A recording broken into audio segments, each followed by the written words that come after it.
Graça e paz, seja bem-vindo a mais uma aula da EBD aqui da IBMA. Eu me chamo Herberson e vou ministrar agora a lição número 14, a lição que tem como título Organizando as Igrejas em Creta.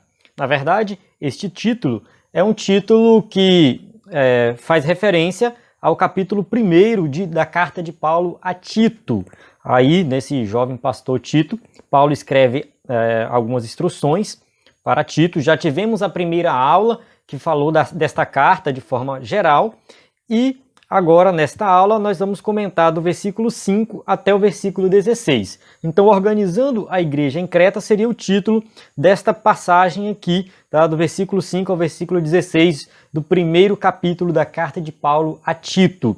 Na verdade, a gente vai ver aqui algumas instruções que Paulo passa para Tito, que são importantes para a igreja como um todo. Então a gente vai dividir esta aula em duas partes. Na primeira parte, nós vamos falar sobre os deveres e as qualificações do ministro. O título aqui da nossa lição aqui, né, do tópico 1 é Característica dos líderes na igreja. A gente vai falar de liderança na igreja. Se você lidera, seja uma célula, seja um grupo de crianças, seja qualquer outra atividade dentro da igreja, aqui nós vamos ver algumas características de um líder. E se você não lidera, esta aula também é para você, porque nós temos instruções aqui gerais para todo o povo de Deus, principalmente para aquela pessoa que quer realmente fazer a vontade do Senhor, né, de forma excelente em todas as áreas da vida, porque querendo ou não, os princípios de liderança que nós temos na Bíblia para serem executados dentro da igreja, eles podem ser usados também no dia a dia, no cotidiano, na família, no trabalho. Então nós temos instruções aqui para os crentes de forma geral. Estes princípios, eles são importantes para todas as áreas da vida. Essa é a primeira parte sobre a questão da liderança, as características dos líderes, e a segunda parte aí vai falar sobre como lidar com falsos mestres e falsas doutrinas. Neste caso aqui também um tema importante para toda a igreja. Então nós vamos comentar este capítulo primeiro. Vale ressaltar que os 4 primeiros versículos já foram comentados na aula anterior, que é a introdução onde Paulo faz a sua saudação. Então recomendo você assistir o primeiro vídeo se você não assistiu. Este vídeo é uma continuação aqui onde nós vamos fazer este comentário. Nós temos aqui, então, uma pequena carta, tá? Que você lê esta carta em poucos minutos. Então, recomendo você ler a carta de Paulo a Tito, dá uma meditada, leia e releia, leia em traduções diferentes para que você possa compreender estas instruções. Tenho certeza que Deus vai abençoar grandemente a sua vida. E neste comentário aqui eu vou fazer uma exposição deste capítulo, trazendo lições práticas para a igreja atual, para a minha e também para a sua vida. Então acompanhe aí, faça anotações, né, qualquer coisa deixe seu comentário no vídeo, nós estamos aqui à sua disposição para ajudar no que for necessário. Bem, nós temos aqui instruções da liderança que vem diretamente de Deus. Paulo, inspirado pelo Espírito Santo, vai passar aqui algumas instruções. E quando a gente olha para a liderança de forma geral, numa empresa, no mundo corporativo, o que a gente observa? A gente observa que numa entrevista de emprego ali para alguém que vai trabalhar na empresa como um líder, observa as qualificações daquela pessoa, se ela é formada, se ela tem experiência, nesse sentido. Quando ela começa a trabalhar, a pessoa que está analisando ali começa a ver se ela desempenha bem aquele trabalho dentro da empresa. Quando essa pessoa sai da empresa, ele não está muito preocupado com o que acontece com a vida pessoal dele. E realmente é o correto, é o certo. A pessoa vive do jeito que ela quiser viver. Se lá fora a pessoa não é fiel no seu casamento, se lá fora ela é uma pessoa que não é honesta com suas contas a pagar, isso aí é outro problema, é problema pessoal, não tem nenhuma relação com a empresa que ela trabalha. Então existe, né, no caso, essa relação no mundo corporativo. Quando a gente traz para o contexto cristão, para a Bíblia, para a liderança na igreja, para a liderança relacionada às coisas de Deus, é o contrário. Deus, ele olha primeiro o nosso caráter. Ele não olha as nossas qualificações, porque ele sabe que mesmo que nós não sejamos qualificados, ele vai nos qualificar, ele vai nos dar oportunidade, ele vai nos capacitar. Então, se nós olharmos para os discípulos, eles não tinham qualificações, eram pessoas simples, Mesmo assim, Jesus foi lá e treinou eles, colocou eles ali, né, para acompanhá-los e, enfim, eles fizeram uma grande obra. Então Deus qualificou, capacitou os discípulos, ele pode me capacitar e te capacitar também. Mas o que a gente observa é que Deus está procurando pessoas honestas, pessoas de bom caráter, tá? Que seja honesto em todas as áreas da vida. O escritor da nossa revista aqui, ele coloca aqui uma citação do John Stott, que fala assim, ó: antes de ser ministro da palavra ou da igreja, os líderes são ministros ou servos de Cristo. Então, primeiro nós servimos a Cristo, servimos a Ele, somos servos dele. Para depois é que nós vamos fazer a obra de Deus, as coisas na casa do Senhor. Então Deus está procurando homens íntegros e irrepreensíveis para fazer a sua obra. Então aqui está, né, Paulo passando as instruções a Tito, e no versículo 5 ele coloca assim, ó: por esta causa te deixei em Creta, na região lá, uma ilha, né, para que pusesses em ordem as coisas restantes. Por isso que o título da lição é Organizando as Igrejas em Creta. Ou seja, Paulo deixou Tito para que ele colocasse em ordem, né, as coisas restantes. Aquilo que ficou fora de ordem você vai organizar, bem como em cada cidade.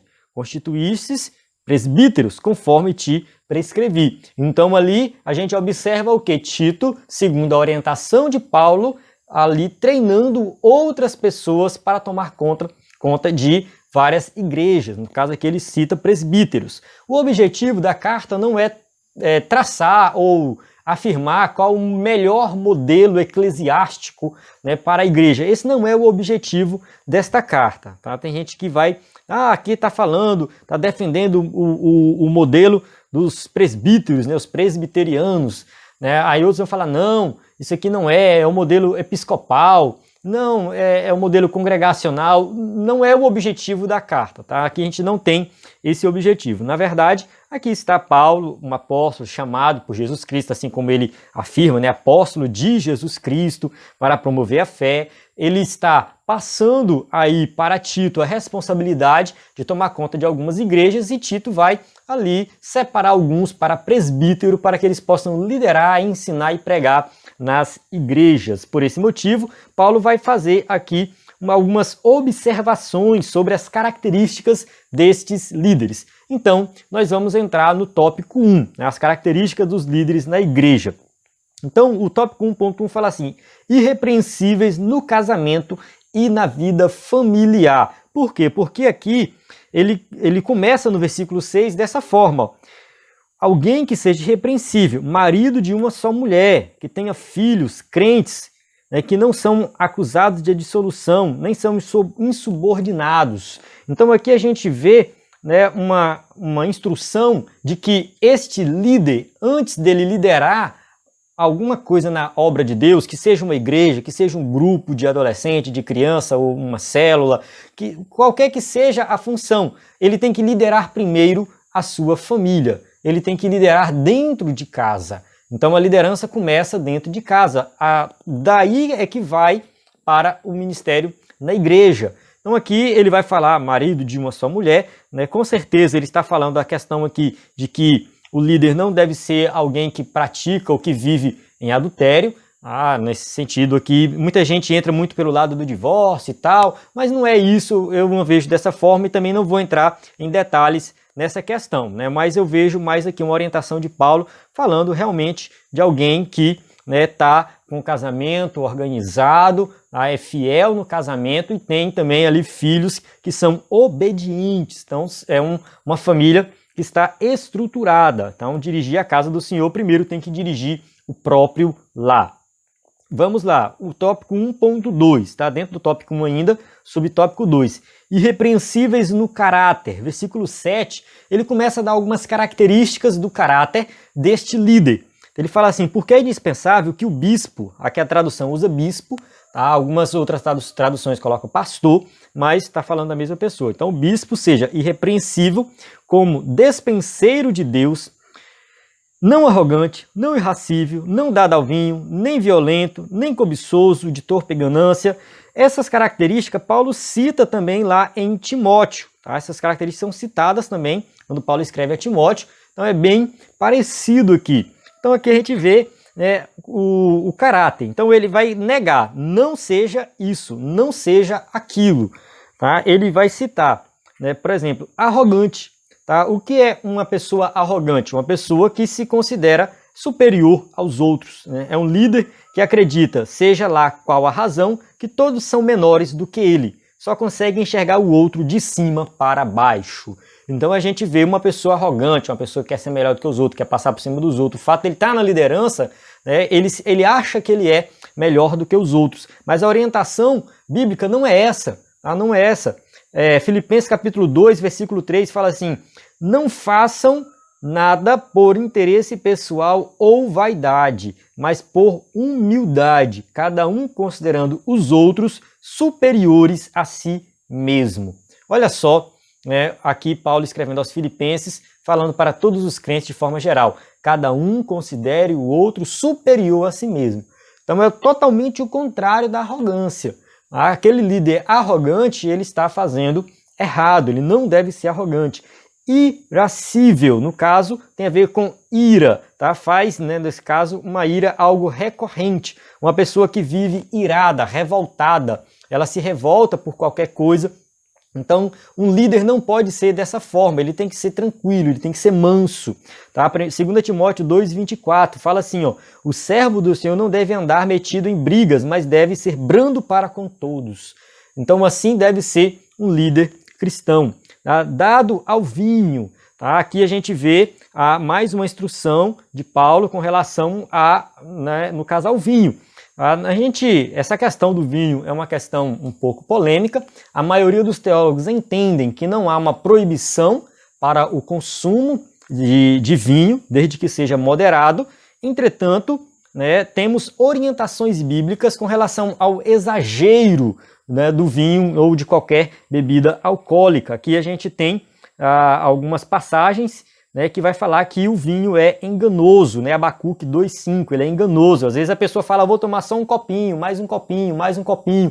Então tem a questão do exemplo também. Às vezes o líder, o pastor, está servindo de exemplo para outras pessoas e quem sabe tem alguém ali que já foi alcoólatra e aí de repente vê, né, aquele líder tomando um pouco de vinho, né, algo moderado, e ele pode ter uma recaída por causa disso. Então a gente tem que ter todo um cuidado. Por isso que Paulo, né, tem essa questão de não dar ao vinho. Tá? Ao mesmo tempo, Paulo sabe que o vinho é usado como remédio. Até ele fala com Timóteo, né, para Timóteo tomar um pouco de vinho por causa dos problemas estomacais. Então a gente tem que ver que o vinho era usado como uma bebida cotidiana, Jesus transformou água em vinho, era usado como remédio, mas tudo de forma moderada, né, sem exagero. Tá? Então Paulo vai passar essa instrução aqui também para o líder. Ele não deve ser violento, tá? Então não levar o presbítero, né, no caso, ou o líder, ou o bispo, né, não deve levar desaforo para casa, tá? Não deve ser uma pessoa revoltada, que briga por qualquer coisa. Então a gente tem que, né, ver isso aí também, então, no caso, uma característica, né, desse líder.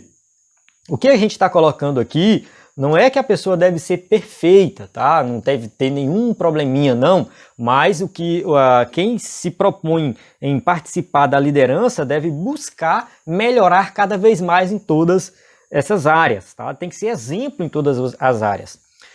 Aí ele fala cobiçoso de torpe ganância, tá? Nesse caso aqui alguém que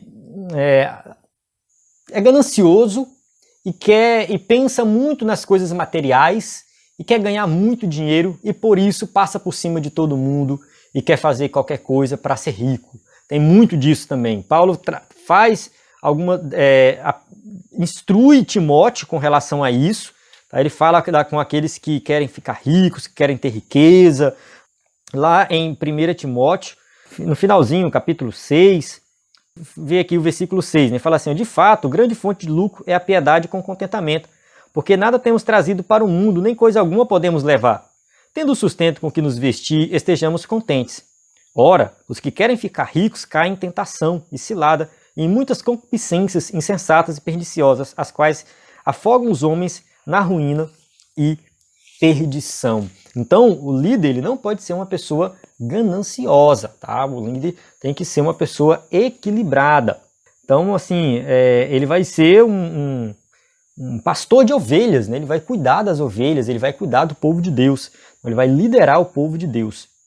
E por último, né, aqui, ele vai começar a trazer, no caso, orientações apresentando o lado positivo agora.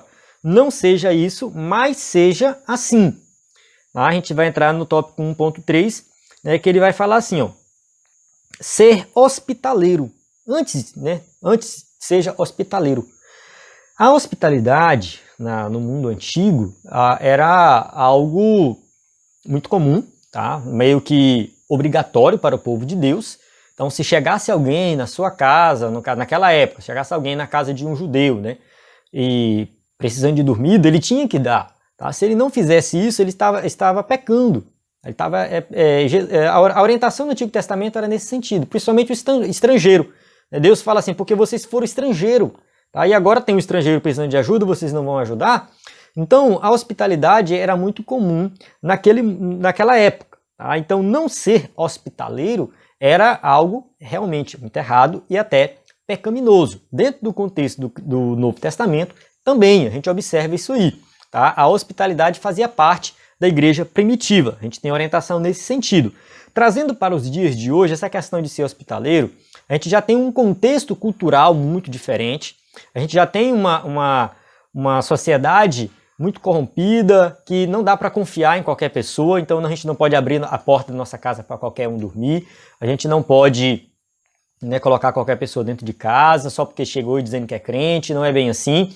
Então a gente tem que ter um pouco de cuidado porque o contexto cultural mudou. Entretanto, ainda vale o mesmo princípio. Se tem alguém precisando de ajuda, de hospitalidade, se você não pode colocar na sua casa, quem sabe você pode ajudar a pagar um hotel, ou quem sabe você pode orientar, dar uma ajuda, dar uma informação.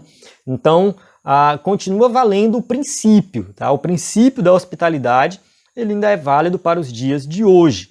Tá? E claro, se você sabe que aquela pessoa é de confiança, você pode sim dar hospitalidade para aquela pessoa, cuidar daquela pessoa, dar um teto para ela, enfim, ajudar, porque isso vai, com certeza, tá agradando a Deus, tá? Tem muitas vezes acontece de ter alguém de confiança, alguém que você conhece, você sabe que é uma boa pessoa, tá precisando de hospitalidade, se hospedar em algum lugar e a pessoa não dá, tá? Muitas vezes eu vou colocar assim, talvez chegue alguém que eu conheço e eu não dou, não quero, não vou, né, vai atrapalhar minha privacidade e tal. Então a gente tem que ter um pouco de cuidado com isso. Se a gente sabe que aquela pessoa não vai causar nenhum problema, a gente sim nós devemos sim abrir as portas e cuidar. Tá? Isso é uma orientação bíblica, tá? Pessoas precisam de ajuda nesse sentido. Continuando, amigo do bem. Né? Amigo do bem não é só praticar o bem, mas incentivar o bem, falar para as pessoas fazerem o bem, viver o bem. Tá? A palavra, né, aqui, né, amigo do bem, amigo de coisas boas, pode ser traduzido desse sentido também. Tá? Demonstrar devoção a tudo aquilo que é bom, que é melhor, tá? Que é de qualidade. Então, assim deve ser, né, o líder cristão. Ele fala sóbrio, justo, piedoso, que tenha domínio de si. Tudo isso está no versículo 8, tá? Capítulo 1, versículo 8. Então, sóbrio, né, sobriedade, alguém que está... Aqui ele está falando não de embriaguez, tá? O contrário da embriaguez. Não é nesse sentido. Mas ele está fazendo um contraste aqui com aquelas pessoas que, mesmo não estando embriagadas, elas saem por aí falando besteira, elas saem por aí fazendo qualquer coisa, tomando decisões sem pensar, como se estivessem embriagadas. Então o sóbrio é nesse sentido, alguém que está alerta, que pensa antes de falar, que toma a decisão correta, que para refletir sobre as coisas. Então é o contrário aí, né, de alguém que está tomando decisões embriagado, mas aqui ele está falando nesse sentido. Tá? Justo, piedoso e que tenha domínio de si. Então uma pessoa justa e piedosa é uma pessoa exemplar nos relacionamentos para com as pessoas e para com Deus. Tem exemplo nesse sentido. E, né, no caso, o domínio próprio, que faz parte do fruto do Espírito, lá em Gálatas 5:23. Então, uma pessoa que tem domínio, que sabe se controlar. E aqui no final do versículo 9 ele fala: apegado à palavra fiel, que é segundo a doutrina, de modo que tenha poder tanto para exortar pelo reto ensino, como para convencer os que contradizem. Então a gente observa que, diante de tudo isso, de todas essas orientações, no final, o líder cristão ele tem que entender da palavra, ele tem que ler a palavra, ele tem que viver a palavra, ele tem que estar preparado para que ele possa ensinar, exortar e, quem sabe, até convencer aqueles que são contraditórios. Ele tem que ter pode-se dizer, esse poder de persuasão, que não é algo, né, baseado em técnicas humanas, mas sim baseado em humildade, conhecimento da palavra, onde o Espírito Santo ali vai lhe capacitar e vai convencer aquela pessoa do erro, do pecado. De certa forma, tudo isso vem através da palavra, né, da pregação da palavra e da aplicação da doutrina na vida da pessoa. Então a gente termina aí essa primeira parte, onde Paulo fala, né, para Tito sobre as características de um verdadeiro líder, tá? Colocando aí o que ele não deve fazer, tá? E o que ele deve fazer para ser um bom líder de bom caráter, né? E aí sim que ele vai exercer esse trabalho com excelência na obra de Deus, porque isso tem que ser algo para a vida, né? Lembra do exemplo que eu dei no começo, falando da questão do mundo corporativo, onde muitas vezes a empresa não está, muitas vezes não, na prática a empresa não se preocupa com a vida da pessoa fora da empresa, só dentro. No reino de Deus é diferente, tá? Deus se preocupa com a vida dos seus líderes em todas as áreas, tá? No cotidiano, em tudo que ele faz, não é só ali enquanto ele está trabalhando em alguma atividade na igreja. Vamos para a segunda parte aqui, o tópico 2, tá? O tópico 2 é do versículo 10 até o versículo 16. Então a gente falou do versículo 5 ao versículo 9, agora do 10 ao 16. Paulo vai falar aqui dos falsos mestres, como que eu vou lidar com falsos mestres e com falsas doutrinas. Então aqui um assunto para a liderança e para os crentes de forma geral. Primeiro, quem são os falsos mestres? Eles têm uma identidade, tá? O primeiro subtópico aí seria identidade.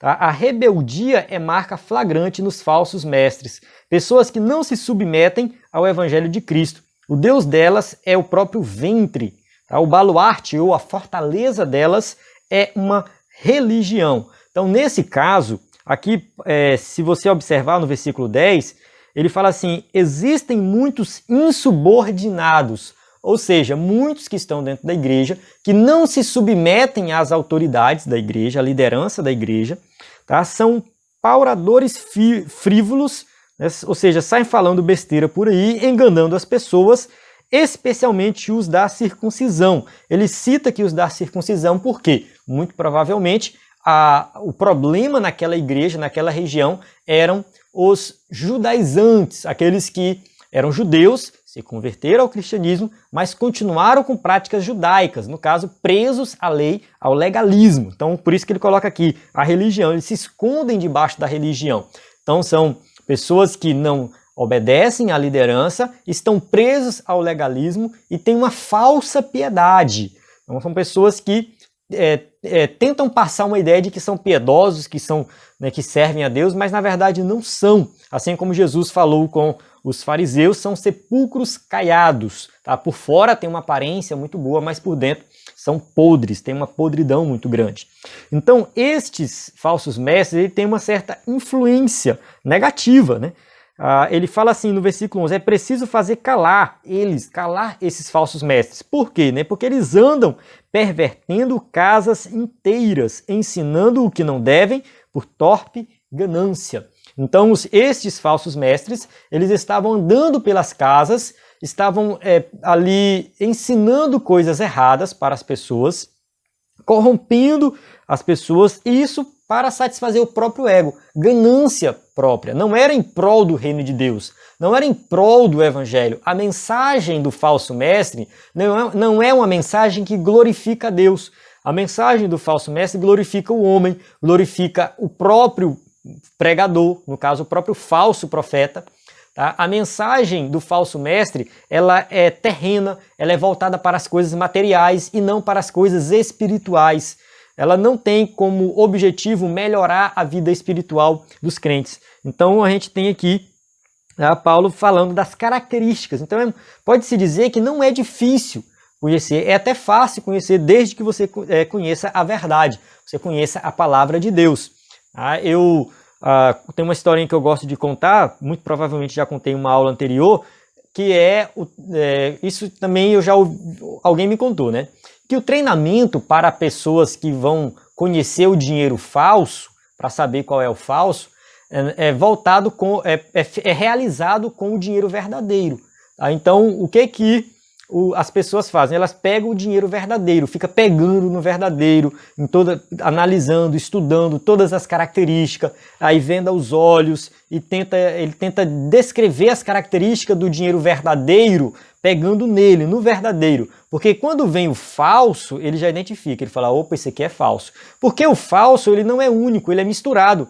Tem 10 falsos diferentes, mas o verdadeiro é único. Então, se você conhece o verdadeiro, se você conhece a palavra, o que está na palavra, você vai identificar o falso batendo o olho nele, você já sabe. Falou ali um pouquinho, você já sabe. Isso aí é uma doutrina falsa, é algo contrário às Escrituras. Tá? Então, a gente tem aqui a orientação de Paulo, e Paulo está falando das características desses falsos mestres, né? O caráter dele. Versículo 12 a 14, Paulo vai falar, né? Aqui ele cita até alguém que tem que profetiza algo que não acontece. Ele fala, isso é um fato verdadeiro, aconteceu. Tá? Fez uma profecia que não faz sentido. Então, pessoas com aquelas profetadas, dizendo que vem de Deus e tal, tem que tomar muito cuidado. Paulo fala o tempo todo, na verdade, nas suas cartas, principalmente em Coríntios, que a profecia tem que ser analisada, ela tem que ser julgada. Um profetiza, mas o outro julga. Então a gente vê que a profecia no Novo Testamento é um pouco diferente da profecia do Antigo Testamento. Então no Novo Testamento ela tem algumas características diferentes, a gente tem que ter muito cuidado, não aceitar tudo que alguém fala só porque fala, esse diz o Senhor. Peraí, tá bom, vamos ver se isso que diz o Senhor aí está de acordo com as Escrituras, porque se não tiver, não foi o Senhor que disse. Então a gente tem que analisar isso aí, não ficar ouvindo profecias, como está aqui, é uma profecia totalmente errada. Aí ele fala assim, portanto, repreende-os severamente para que sejam sadios na fé, tá? E não se ocupem com fábulas judaicas. Nesse caso aqui, Paulo fala para repreender, tá? Repreende, mas claro, com amor, de tal forma que eles possam se arrepender. Mas se não se arrepender, aí Paulo não entra em detalhes aqui, mas em outros momentos Paulo fala até mesmo da questão da exclusão ou de deixar de lado aquela pessoa, porque ela realmente persiste no erro, persiste naquela doutrina errada.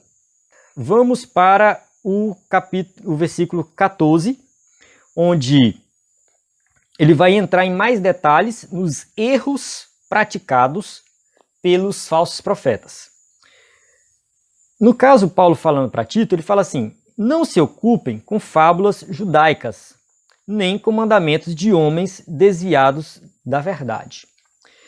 Então, aqui a gente tem uma orientação muito parecida que Paulo coloca em Gálatas 1:10, né? Que o que estava sendo implementado aqui na igreja são doutrinas do judaísmo antigo, da lei, daquilo que passou, daquilo que Cristo já venceu na cruz. Tá? Eles estavam anulando a obra de Cristo. Quando Paulo escreve aos Gálatas, ele fala assim, como que vocês abandonaram aquilo que eu ensinei para vocês tão rapidamente? Por quê? Porque quando voltava para os preceitos judaicos antigos, anulava aquilo que Cristo tinha realizado. Então não se preocupe com isso, não se ocupe com esse tipo de ensino, tá? Que está anulando a obra de Cristo. E ele vai continuar aqui, ele fala assim, todas as coisas, né, são puras para os puros. Todavia, para os impuros e descrentes, nada é puro, porque tanto a mente como a consciência deles são corrompidas. A gente tem que entender isso aqui dentro do contexto. Como Paulo está falando da questão do judaísmo, fábulas judaicas, da circuncisão, muito provavelmente ele está falando de alimento. Tá?